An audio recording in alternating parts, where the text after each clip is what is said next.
Hello everybody, my name is Kyle Putz and today I will be taking you through the 2015 A-Open Series 2 finale at the Pocono International Raceway. Now Pocono is different from every other track on the NASCAR circuit as it has three very distinct corners. It's very difficult to set up the car for, and you really have no idea what you're in for until you're actually on the track. Now real quick, we'll take you for a lap at Pocono. The front straightaway is super long and you can reach speeds up to 200 miles an hour. Now entering turn 1, you want to enter in the second lane, downshift into third gear, and drop into the first lane and try to wheel it off the corner the best that you can. The straighter you can get off, the more straightaway speed you have for this shoot down into turn 2. Now when we reach turn 2, we want to enter a little bit wide. It's almost like one of the corners at Indianapolis Motor Speedway is. It's only a little 90-degree corner. We got to be careful on corner exit not to push up too far and catch the wall. Now entering turn 3, you have three different options. You can run the very bottom, you can run the second lane, or you can run the third lane, which you see me running. I prefer the third lane because it gets me off the corner nice and straight, and I don't wheel spin as bad as the other guys do as if they were to come off the bottom. Now all you got to do is just keep her straight, go across the line, and you can get yourself a very fast lap. So without further ado, let's get down to the grid for this race. I will start 7th. Ryan Borges, who is an LRM driver and Slip Ankle Motorsports affiliate, will roll off 10th. Brandon Pipgrass will start 13th. Stephanie Lessentine will roll off the grid 22nd.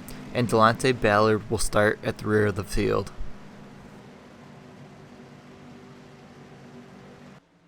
So here we go. The pace car dives off. Josh Berry nails the throttle and leads the field down to the green flag. Now just like in a regular NASCAR race, everybody will fan out here. You will see racing up to 3 and 4 wide, which makes it very interesting. Now as we enter turn 1, everybody's looking for a quick way to pass, as track position is definitely key. Now here we go on lap 6. As coming out of turn number 3, Brandon Pipgrass takes advantage of two cars getting sideways, goes 3 wide down the front straightaway to pick up a pair of positions. On lap 7, in that same spot, I take advantage of a car coming off the bottom, getting loose, so I cross underneath him so I can pick up another position to work my way into the top 5. Stephanie, who is taking this race very cautiously early on, makes a quick pass down the short chute down into turn 2. On lap 11, Jordy Lopez Jr. and Jacob Harberts get together, allowing me and Richard Holliday to sneak on past.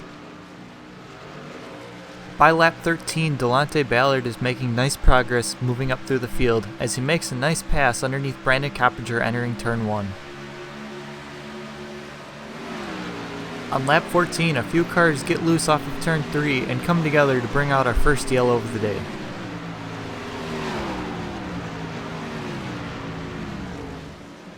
On lap 19, Nicholas Johnston leads the field down to the first restart of the day.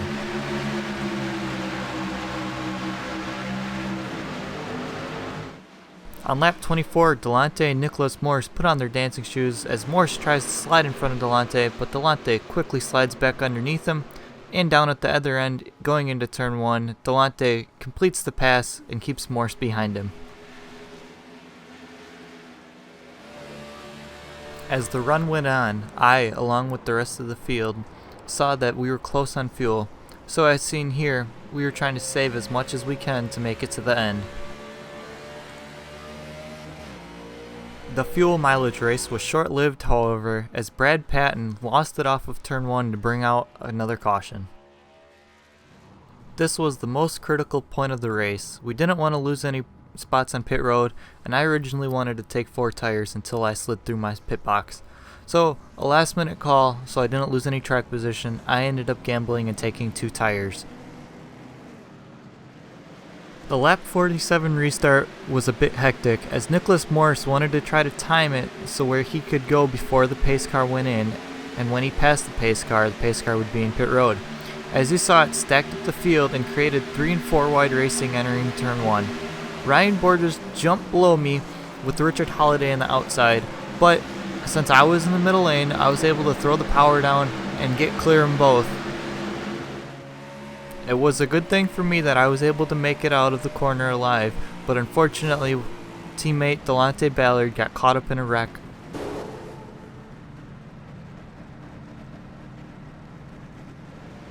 On lap 51, we had our final restart of the day, with once again Nicholas Morse leading the field down to green. I, along with a couple other cars, spun our tires, which allowed Josh Berry to get a run on me. At first he looked inside, but then he quick popped outside. Nicholas Morse, being on no tires, was a little bit slower than I thought he would have been. He checked up in the middle of the corner harder than I thought. I checked up, caught a bump, and it caused Josh Berry to slide up the track. As you see in the bottom right hand corner of your screen, Josh Berry slid all the way back. Entering turn 2, I was side by side with Nicholas Morse, who on corner entry backed out and let me have it. However, Logan Cathcart decided to throw it in there underneath Morse, slid up the track, got into him, and allowed Ryan Borges to get underneath. Me being on 2 tires, I got a little loose out of turn 2. This allowed Ryan to get underneath me and clear me entering turn 3. I knew at this point it was a make or break situation that I needed to finish within the top 3, and I was satisfied with 3rd place. Instead of trying to risk it, I pushed Ryan all the way down the front stretch so that way the other 2 who were battling behind me could not catch us. Going down into turn 1, I just needed to make sure that Logan did not get to my inside and that I held my line the best that I could behind Ryan. Off the corner, as you can kind of see in the back, they were all kind of scattering, and Pipgrass ends up getting caught in a wreck. This wreck ended up ending the race. Unfortunately for Brandon, he would lose all the track position he had gained.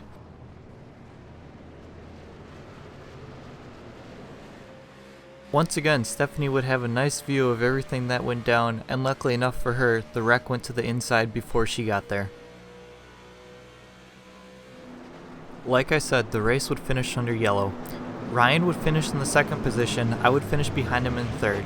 Stephanie would pick up another top 10, Brandon would end up in 12th after that last lap wreck, and Delonte, being caught up in the wreck earlier on, would end up finishing 22nd. I just want to thank everyone who made this season possible. I want to send a big shout out to my teammates back at Brian Blackford Racing, Delonte Ballard, Jake Nichols, and Brandon Pipgrass.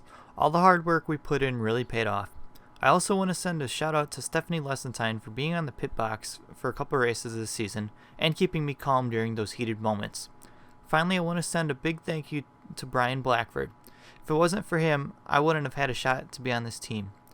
This team is great, and we will only get better next season. If it wasn't for these people, I wouldn't have had the great season that I had. Also, thank you to all the viewers and the racers. Without them, we wouldn't have a place to race hard or a place to show it off. Finally, I want to thank Sim Racing Authority, Speed RC, Snowcone Productions, and STEM SimX for everything they do. Thank you everybody, I hope you enjoyed the videos. Please remember to like the video and also subscribe to my YouTube channel. I have many more videos to come.